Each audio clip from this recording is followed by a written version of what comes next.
So the title that I'm starting this off with is How to Live a Courageous Life.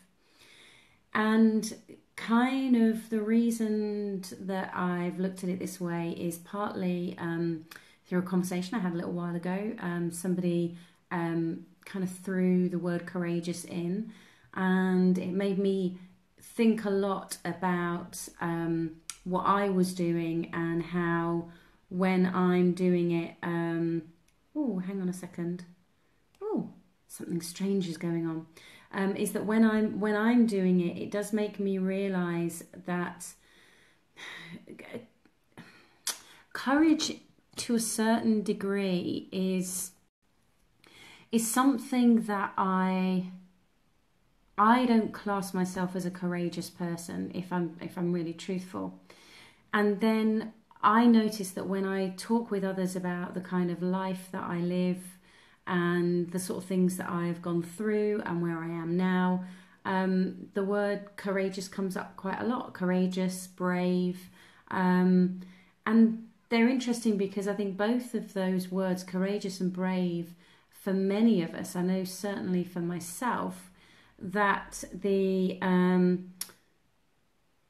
it tends to conjure up things around kind of slaying dragons and fighting off demons and winning over the bad guy, basically. And I suppose when I use the words brave in a lot of contexts, it kind of does make me think that somebody has to do battle with something else, and I suppose I've always perceived it as quite a physical thing to do. Is to live a courageous life, you have to have that kind of external battle.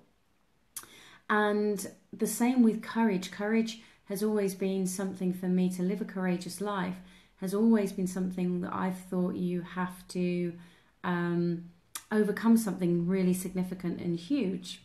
So I want to give us another way of looking at that this evening, and in a way that I think could help us start to look at confidence in a different way, and obviously more specifically your self-confidence. So for those of you that are just joining in, hello.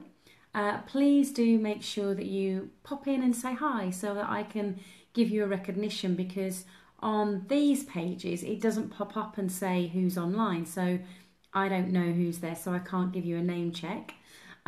Equally, if the conversation and the topic that I'm starting with this evening of how to live a courageous life is something that you have immediate thoughts on, or if you've got immediate questions on, or if you're coming to the confidence question time with a completely different question that you would really like to have looked at, then please do pop it in the thing below.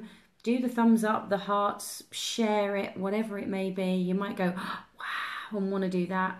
But let me know that you're here.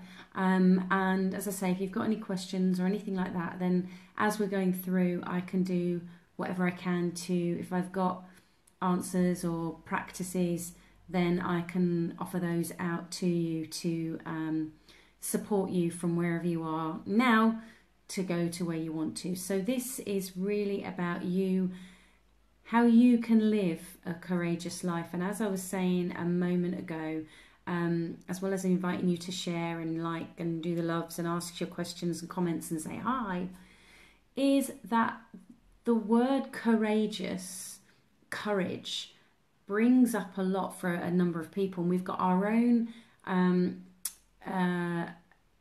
kind of meanings wrapped around the word, and that when we wrap that around the words, it kind of sometimes can prevent us from experiencing what that really is.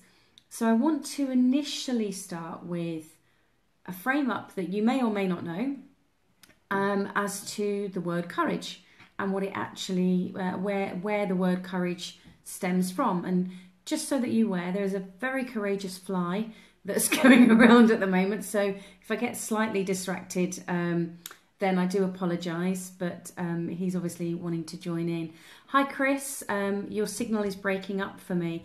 Yeah, that's the thing. I am going to, I'll tell you what, let me do something else and see if that makes a difference. It may or may not.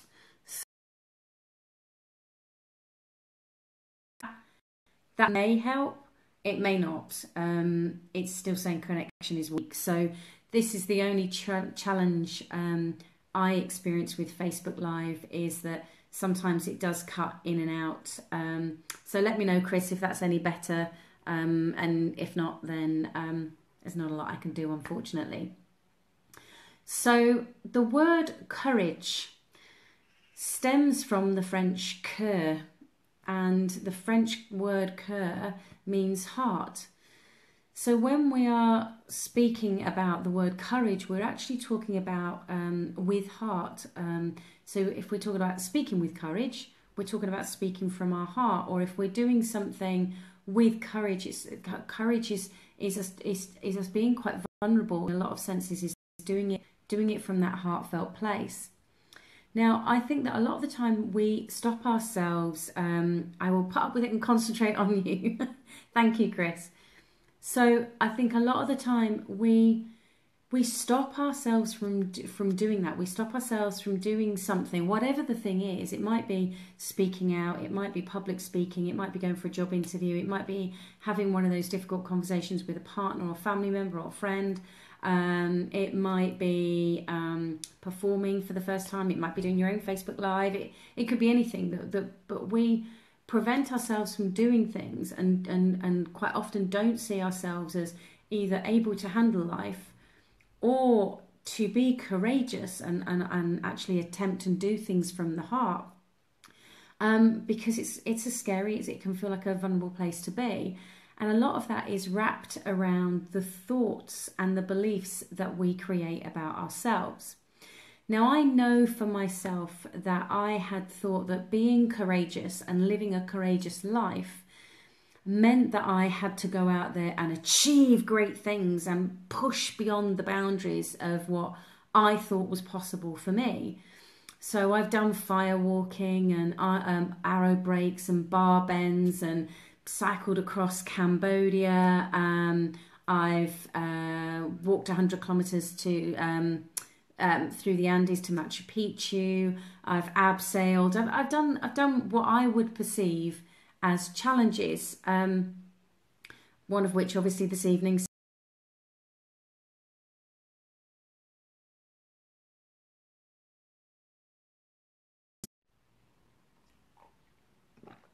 That seems to have, so we'll go with that. And I thought that doing these challenges were going to help me live a courageous life, because I'm, well, at me, I've stood at one of the highest places in Peru. I've cycled across Cambodia, blah blah blah blah blah. I thought these challenges are, because they were physical challenges, I was showing myself that yeah, I can do this. And while they were great at challenging the beliefs that I had about myself, what I've come to realize is that actually I don't have to go and do the physical challenge, as it were, and be courageous in the way of doing that, in order for me to challenge my beliefs and my thoughts.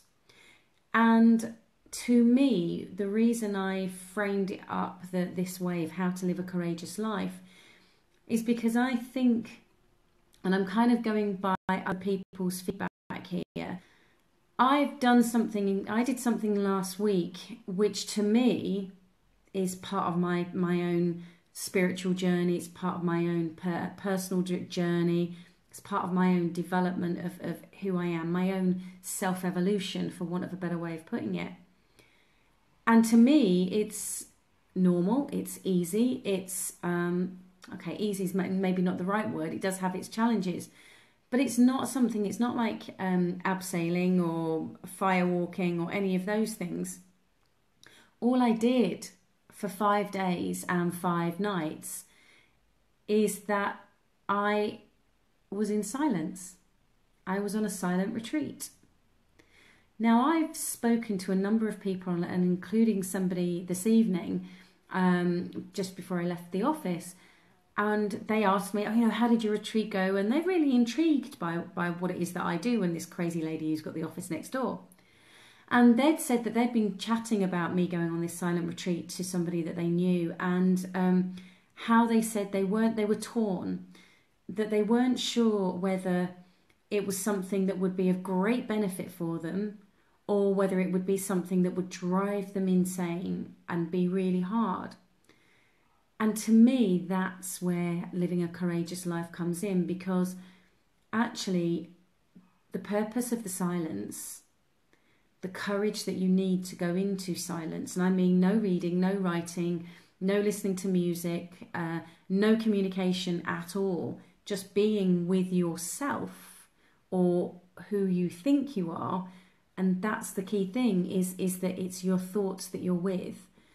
And most of us spend most of our life avoiding the thoughts that we have about ourselves, avoiding the thoughts that we have about ourselves, or avoiding the beliefs that we have about ourselves, or we buy into them and indulge them and kind of just go, yeah, absolutely, they're right.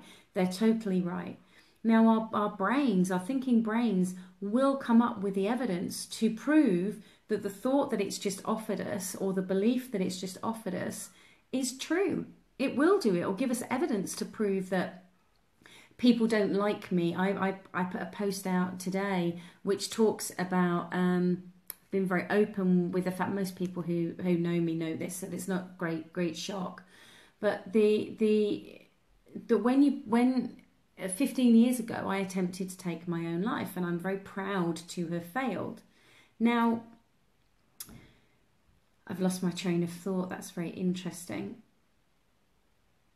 What happened for me in that process of putting that out there, going through that process of why I got to that point, it was my thoughts that drove me there. It was my beliefs that drove me to believe that no one cared about me, for example. Because I was sat under a tree, I'd had an argument with a boyfriend at the time, and I was very, very drunk and had taken a lot of drugs anyway before it got to that point, probably hence the argument. And then stormed off, and no one followed me. No one came to look for me. So that reinforced my thinking brain, went, see, no one cares. No one cares about me. I'm useless, I'm worthless, no one cares, nobody loves me, and they won't even miss me when I'm gone. So what's the point? And I went and bought even more alcohol and as many drugs as I could get my hands on, of all sorts. And as I said in my post, I don't know how my body survived the toxins that I took that day, but it did. And it's amazing how healthy it is and resilient that it is. And it made me realise that it's our thoughts to live a courageous life. We need to, I beg you, please, we need to start challenging the thoughts and the beliefs that we have about ourselves.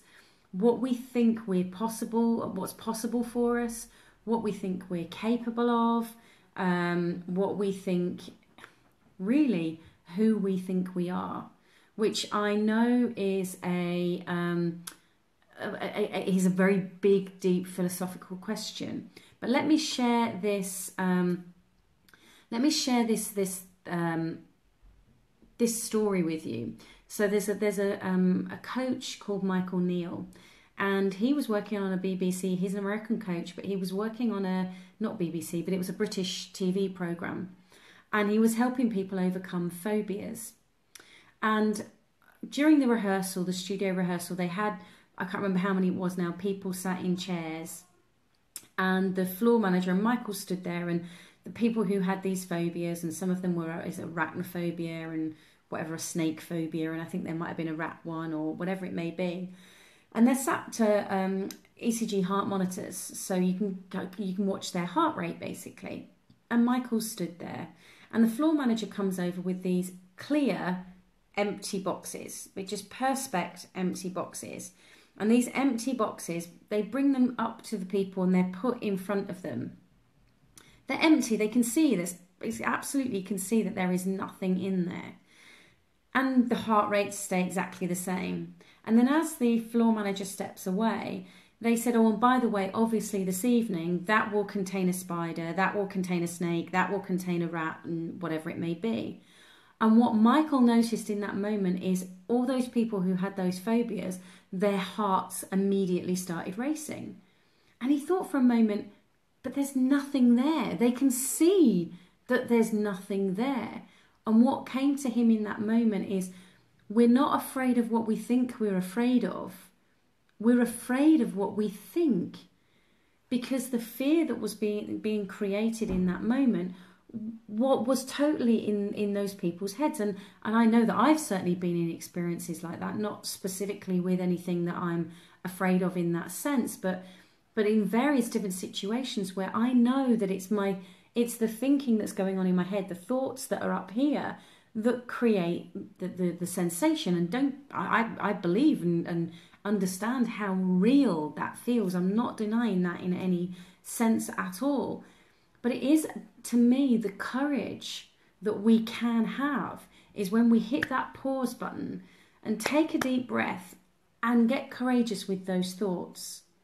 Because part of the thing that came to me last week when I was on the retreat was we were thinking a lot about who I, and we were being asked to think about, what am I and who am I, and those wonderful, very easy to answer questions, hence the purpose of them. And I remembered this incident with Michael Neal and his story of, I'm not afraid of what I think I'm afraid of, I'm afraid of what I think.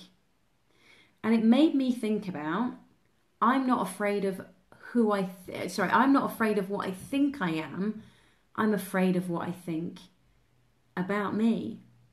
So what I mean by that is when we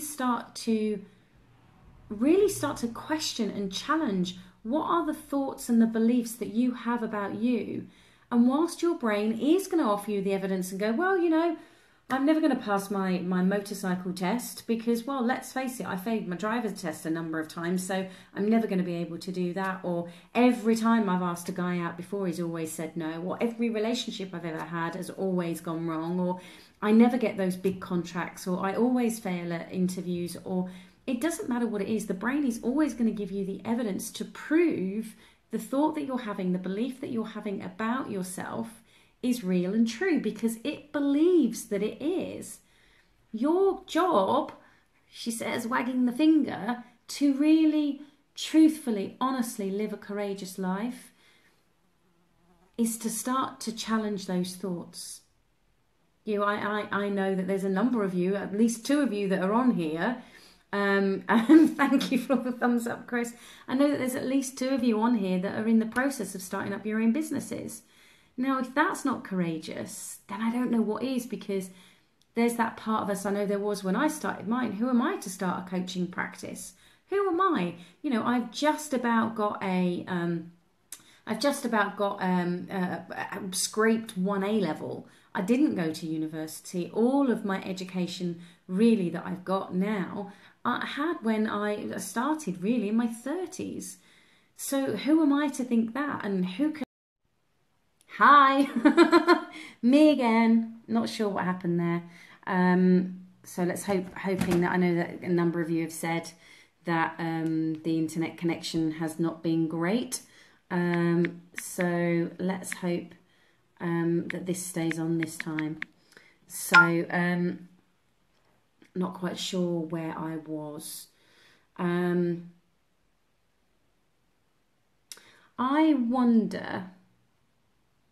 I just wonder what will happen when you look to change your beliefs. And I don't mean that you have to go through a real stretch of a process or going and climbing a mountain.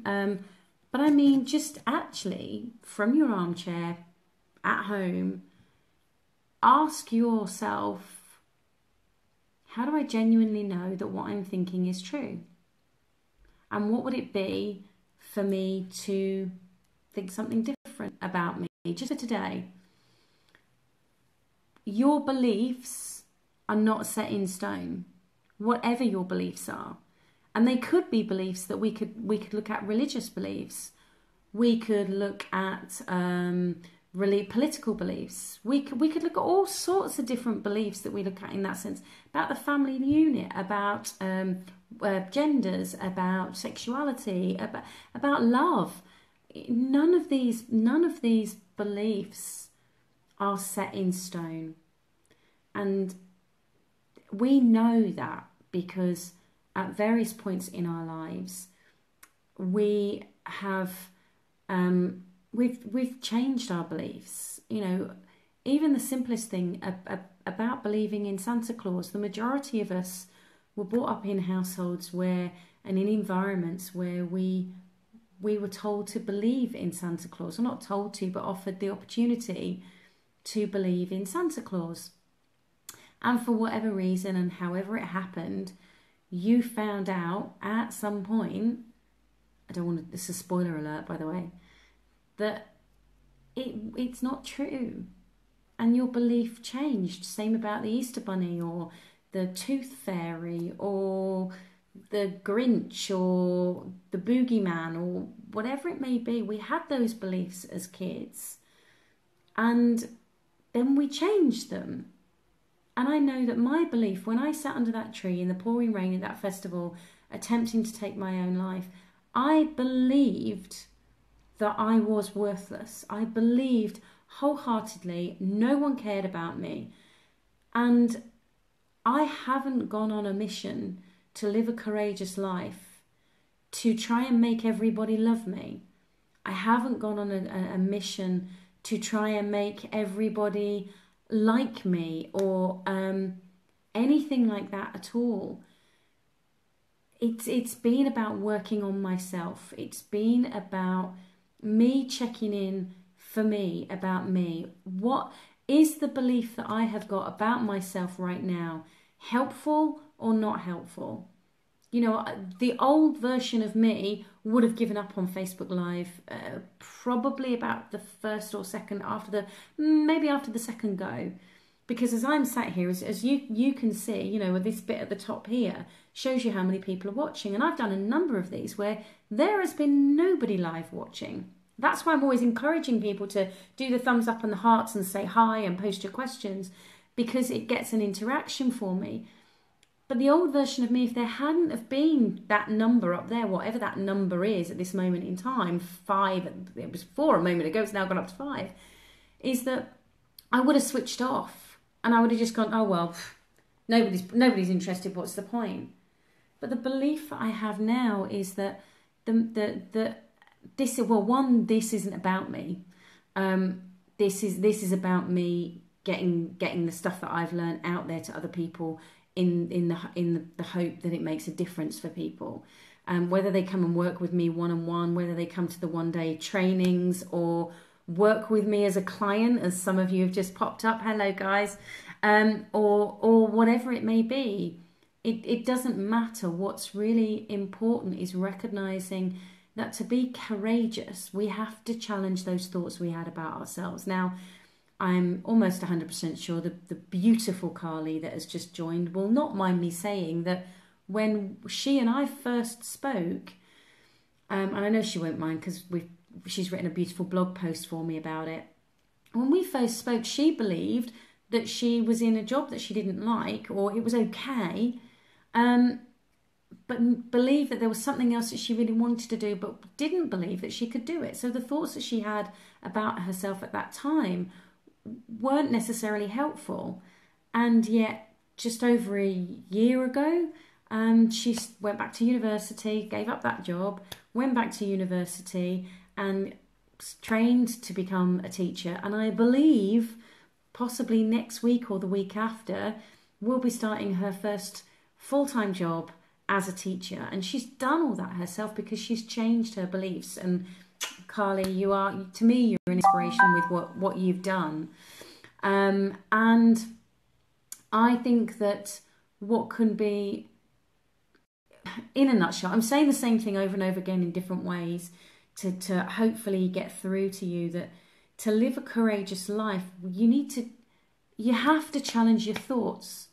You have to challenge your thoughts and your beliefs about you, because we give them far too much credit. We give them far too much weight to say that they are true without saying, do you know what? I'm not going to believe that anymore. I'm actually going to believe something different. And I know that for so many people, especially people who are on here that are starting out in new careers, starting out in businesses, or at whatever point that you may be, that we get, especially as the older we start to get, we kind of get embedded in with these beliefs. Well, this is the kind of person I am. Well, are you? You know, if you left your house every day and walked to work, let's say, and you always you went out the house and you turned left because you believed that was the only route that you could go. And then one day you walked out the house and you went, you know what, I'm going to turn right and just look for a new route. Now, it might be a longer route. It may not be as a pretty route or whatever it may be, but at least then you've got options.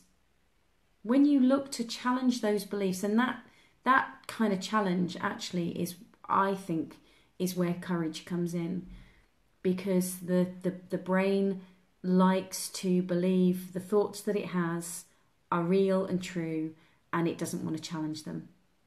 So I think with all of the toing and froing of the internet connection, what are your thoughts? What are your thoughts on what I've said this evening about how you can live a courageous life by challenging your thoughts? I know some of you, as I've said, I know Carly for sure has certainly challenged some of those thoughts on a number of different levels for herself and made wonderful changes for herself. But what about you? What else? What other thoughts or beliefs do you think would be worth challenging? Things like, I know for example, I'm just going to chuck some out there whilst you're typing, hopefully, and also doing any of the thumbs up and stuff. The reason I say that is because the more that you do that, the more it helps connect with other people. And I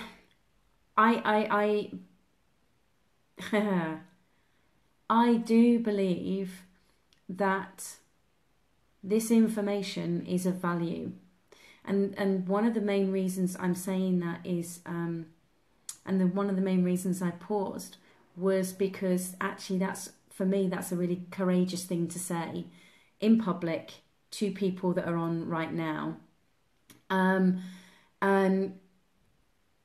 yeah, kind of what you've just said, Rob, for you, it's what others think of you. And it's interesting that we place so much weight on what you think of me. Jade said snap. It's what we put so much weight and credit on what other people think about us. But what about what we think about us?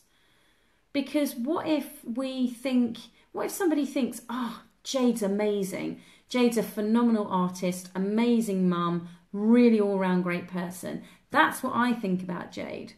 But what if you don't think that? You're not going to buy into it. You're not going to believe it. And then whether we realise it or not, we then get addicted to looking to other people. We have this need then of please tell me. That's where that love me, like me. When I was sat underneath that tree, because no one came running to my rescue, I immediately went, well, that obviously means that I am worthless, useless, nobody wants me.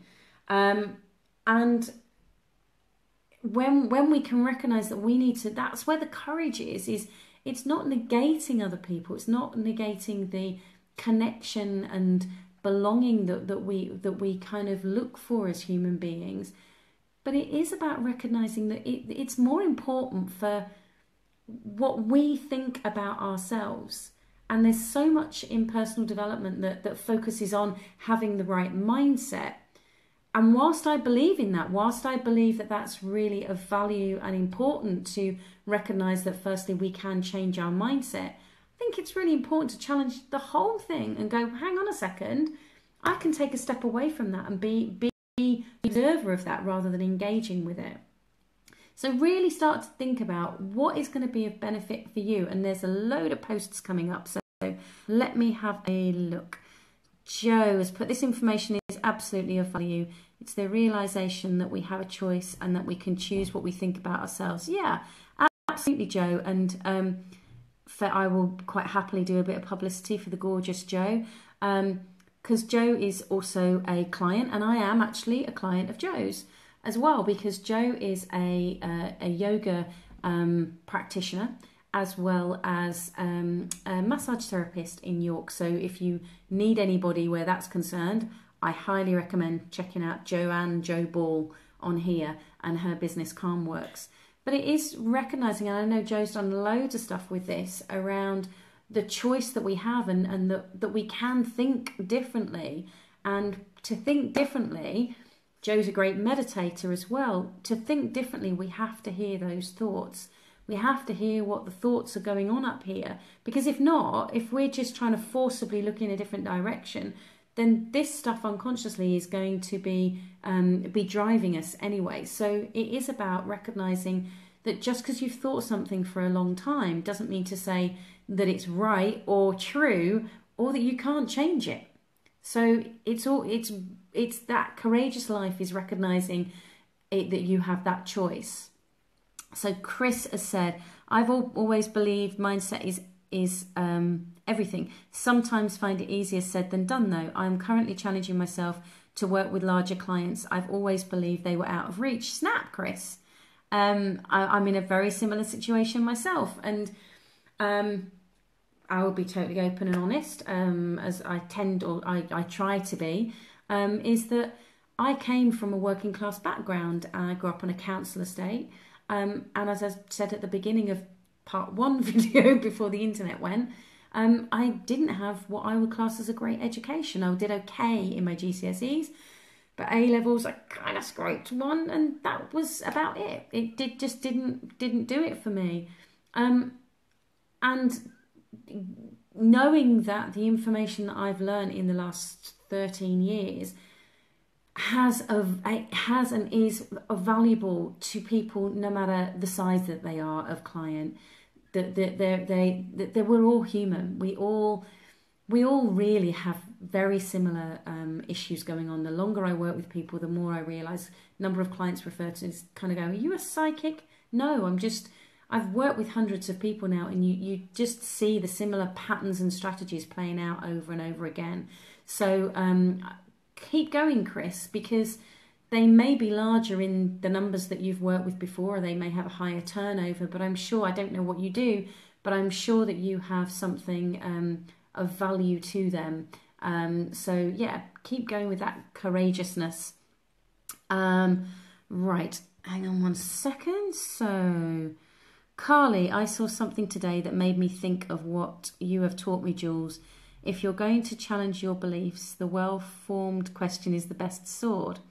I'm regularly challenging my answers, the answers my brain gives me, and that's perfect. And I think what you saw was a quote actually from the gentleman that I spent last week with, Adyashanti, and he says, if you want to challenge your beliefs, then a well-formed question is your best sword, and never give up on the answer.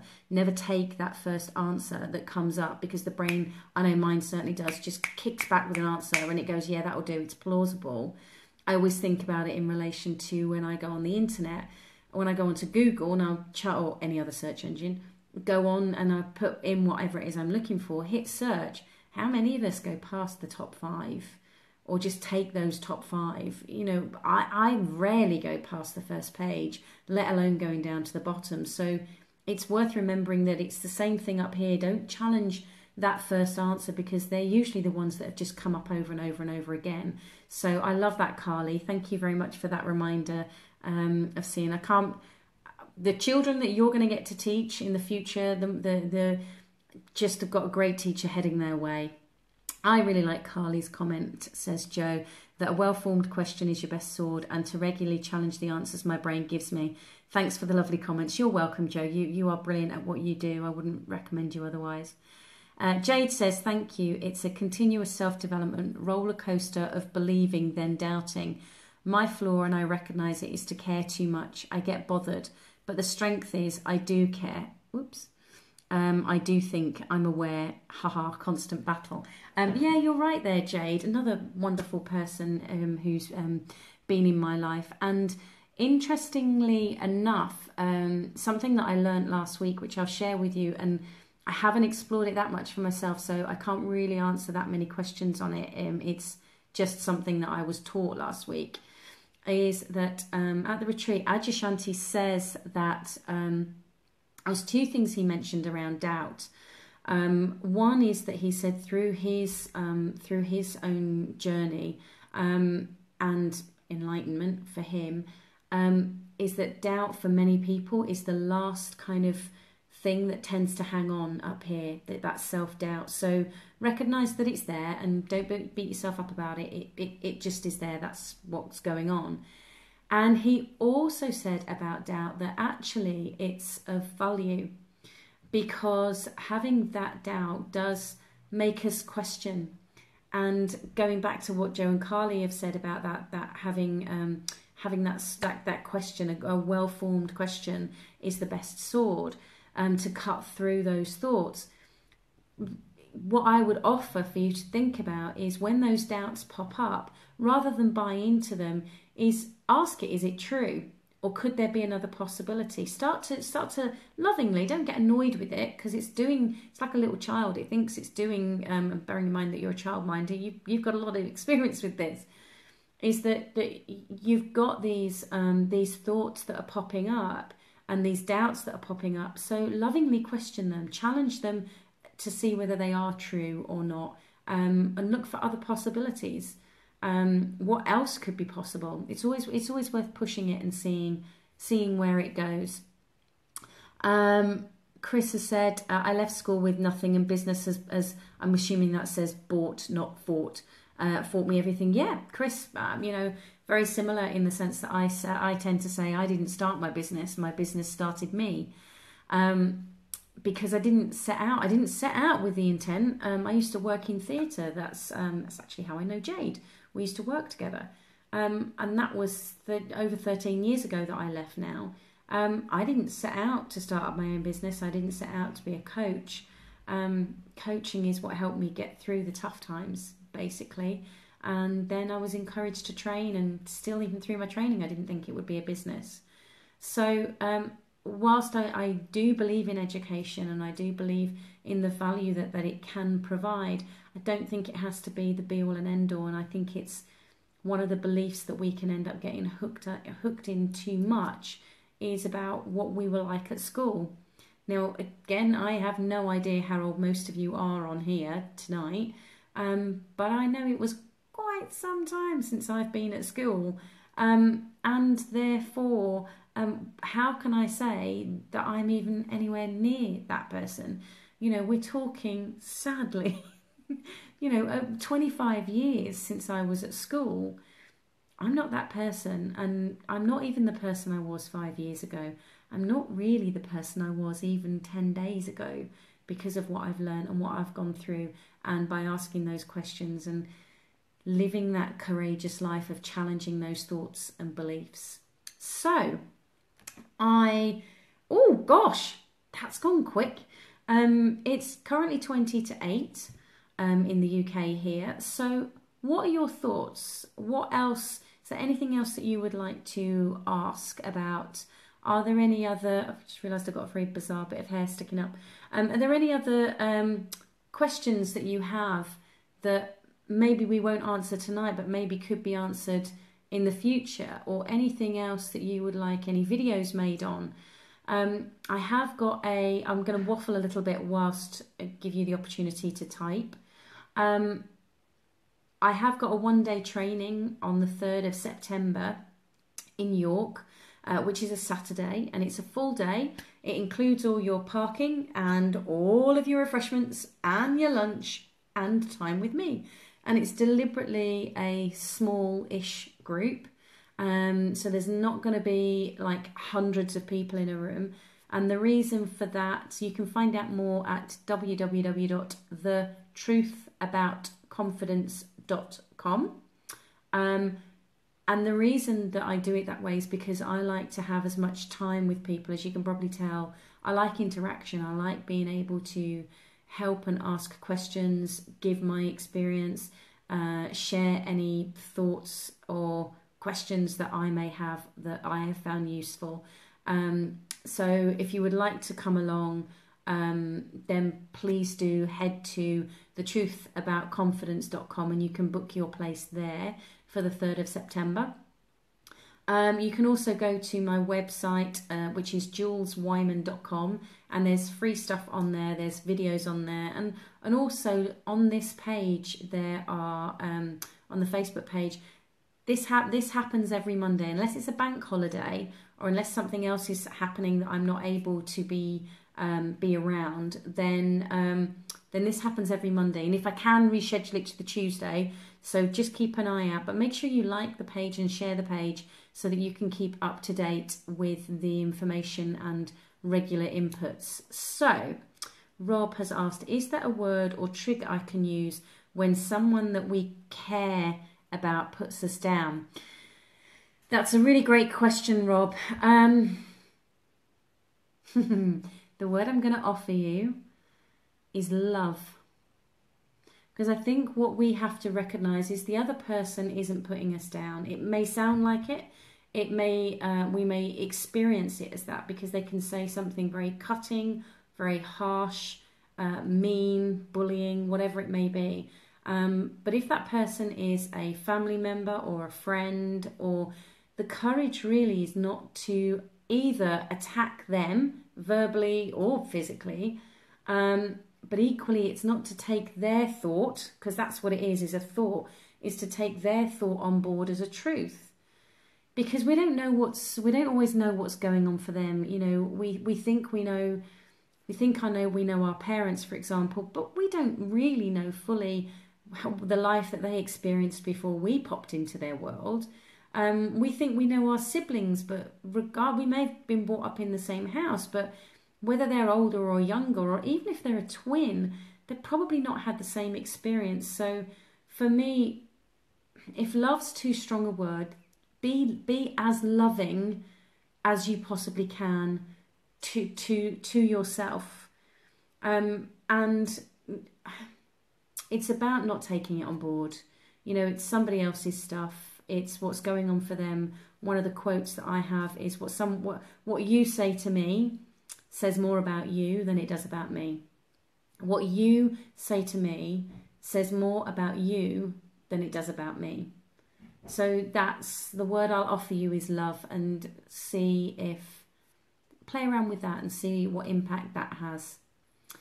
Rebecca, hello Rebecca, how lovely to have you on board. I didn't set out to run my own business, but I've been for 18 years now. No A-levels, but I've done so much valuable training since, and still learning. I've lost it now. Still have confident days and days of doubt, but there are fab people like yourself helping and sharing that help self-development. Thanks, Jules. Rebecca, it's my pleasure. And yeah, as I said earlier, just because we doubt something doesn't mean to say that we have to take it on board. Just because we're having that doubt, there may be value in that doubt. You know, do I cross the road right now? Oh, I don't know. Is it a good idea? Having that doubt, you know, check the traffic. That can be a good thing. So doubt's not always a bad thing. It's when it's about saying, oh, well, I can't do this or I can't do that. It's actually really about checking in with yourself, because buying into it is just not helpful. So thank you for that. Chris says again, I've just come to learn to look after myself, partner and doggy. So I would say the only person that you can truly look after and is the most important person for you is you. And the courage is to do that for you. The number of people that I've spoken to about being in a room on their own for a period of time. If you think about it, it's the punishment that that people in prison get, or kids get. You know, if they're being told off at school, they get put into, I don't know if it's like that now, I certainly hope not, but they tend to get put into an isolation area. Or if somebody's being mean or bad in some way, shape or form, we tend to isolate them, which I find really fascinating. So we isolate them for them to think about what they've done. And that's seen as a punishment. And yet pretty much all of that I know, because I don't know all of them, pretty much all of the great sages of our history have all taken themselves into isolation to learn. And that's the courage, is to look after yourself, to know who you truly are, not who you think you are. Because you're not who you think you are. You're way more than that. So it's really important to do that. And by doing that, then you can look after your partner. And of course, doggies need looking after and loving, and they're just great teachers anyway. Rob says you like it. Love. Good. Excellent. Jade says, the mirror quotes I find really helpful. When people put on you, it's more a reflection of them, or they are actually looking at their own reflection and don't recognize it, if that makes sense. Yes, it does. So what you're saying is the mirror thing is recognizing that there's what they're saying does say more about them than it does about you. There's a film that I I can't share it with you because it's a secret. And if there's, well, it's not, the film's not a secret, but if there's anybody here watching this evening or watches the replay that's coming on the retreat, I don't want to spoil it because I run a retreat every year. I'm doing 2 this year. I did one earlier in March in Australia, and the next one's coming up in about 3-4 weeks, 16th to the 18th of September. I do have 2 places left. If anybody's interested, then direct message me and I'll give you more information about that. But it's I show a particular movie, and in the movie it highlights one person is able to hear what other people are thinking, and one of the characters that he overhears says things like, excuse my language for anybody who gets offended even, he says I'm a worthless piece of shit, and this is what's going on in these thoughts, and this other character can hear it. And then a few days down the line, they're having a discussion, and this character says to this character, you look like a worthless piece of shit. So it is an echo of what we perceive about ourselves, the way that we judge other people, and we do, even if we don't think it that we do, because that's what this function is about. Is that when you're thinking that way, when you're judging other people, you have to be judging yourself. So if you judge them to be right, then you're judging yourself to be wrong. Or if you're judging them to be wrong, that's because you're judging yourself to be right, and so on and so forth. There's a whole load of stuff going on in there. So yes, Jade, there was a big waffle from me to say, yes, I do understand, and it does make sense. Amanda, hello, Amanda. Amanda says, agreed, need to look after yourself, something which I haven't done for a long time. Yes, and I know that's something that you are working on. And I think it's really important to remember that it's not about, I know that there's a lot about I love myself as an affirmation. What I would offer where that's concerned is rather than trying to love yourself, is actually look at what you're doing, the acts that you're doing on a day-to-day basis, and the thoughts that you're having, and ask yourself, are they loving? So one of those great questions is, it could be something like, what happens when I think loving thoughts about me? What happens when I think loving thoughts, Rob, to those people who say mean stuff or try to put me down? What happens when I think loving thoughts about them? I don't have to verbalize it, but what happens when I think loving thoughts? So, it's not about I love myself, because I think that's actually quite a hard thing for most people, but actually look at it as being an action of love. How can I be loving to me, i.e. taking care of myself? Did my friend Karen Hall join you in Australia, Chris? Australia's a big country, Chris. I would love to say yes, but I do not know of a Karen Hall, and I didn't have a Karen on my retreat, so sadly no. Joe says, I believe we have to take care of ourselves first and have self-love first, then we can give from a place of fullness to others. Absolutely, because it's very much, we think that we just give, and one of the things I work with people so often, and clients said to me this not long ago, I'm just giving to people all the time and all they just do is take. So I repeated it back to her and I said, do you not get that? Do you not understand that if you are giving, people are going to take? That's the nature of giving. If I give you a present, then you're going to take it. The majority of people are going to take it. So the courage is being able to give unconditionally. Most of us can't do that. And equally, it's about then giving to yourself, and what that is being open to receive, and then you can fill up and be, as the word you use, Joe, is have a fullness in order to be able to give to other people. So I love that. Thank you. And Rob loves it too. And Amanda loves it too. You're just being, see, love. It's big love in this evening. It's great. Chris just wondered. Amanda, don't worry. She's a Joanne and a Joe. So you're fine. You're fine. So, gosh, this has to be the most interactive and longest confidence question time this evening. I'm having a whale of a time. So what other final thoughts, because it is now coming up for 8 o'clock. We're 10 minutes off 8 o'clock in the UK. So what other thoughts, questions, insights? No, actually, if you're typing, stop, delete. And I want you to answer this. What's your, what's going to be your one takeaway from this evening? What's your one takeaway from this evening? And type those below. What's your one takeaway from this evening? I'll give you a few that can't even speak. A few minutes. I'll have a sip of my drink whilst you type. I know some of you are very speedy typers. What's your one takeaway from this evening? And hopefully, most of you have far less typos than I do when I'm typing on either on my phone or my iPad. I'm very good with typos. So I'll give you another few more minutes because I think it's important that when we watch a video, when we listen to or have this kind of interaction and conversation, that it's very easy for us to sit back and kind of go, yeah, that was lovely, yeah, that was great. And then before we know it, our old stuff kicks in and we've got lost in making another cup of tea or doing the dinner or whatever whatever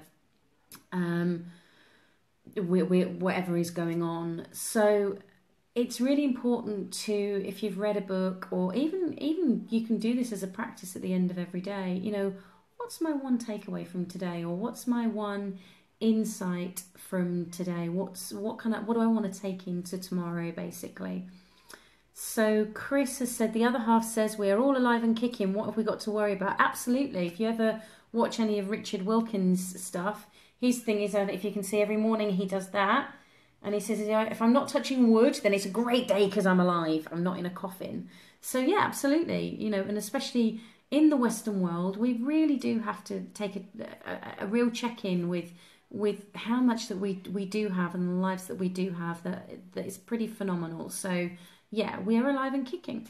Joe says it's the reminder to not accept and jump on the first thing that comes into my head when a question is asked of me. To take a moment to consider where that answer has come from. Oops, a place of truth or kindness, etc. Yeah, lovely. Thanks, Joe.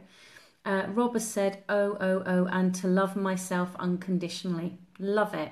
Love that, Amanda, to love myself first. And Jade has said, well, the size of that mug just distracted me from my thought. I know, it's Mahoosif, isn't it?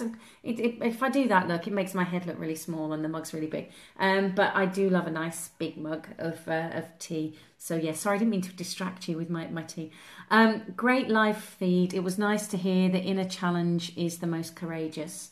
And it really is. I've done, as I say, I've done some very amazing physical challenges, and the hardest one has been, and still is, to turn and face what's going on in here. The thing is people will move jobs, they'll move relationships, they'll move country, they will move, they will change everything from their physicality, their environment. They'll want to learn more. I became a seminar junkie. I was self-help junkies, just like that. No, digesting it all, and it's about recognizing that really and truly the biggest changes to do the changes that I wanted to have and still want to have and evolve does mean that you've got to challenge this stuff, because otherwise it's going to be with us it's going to be with us for always unless you challenge it.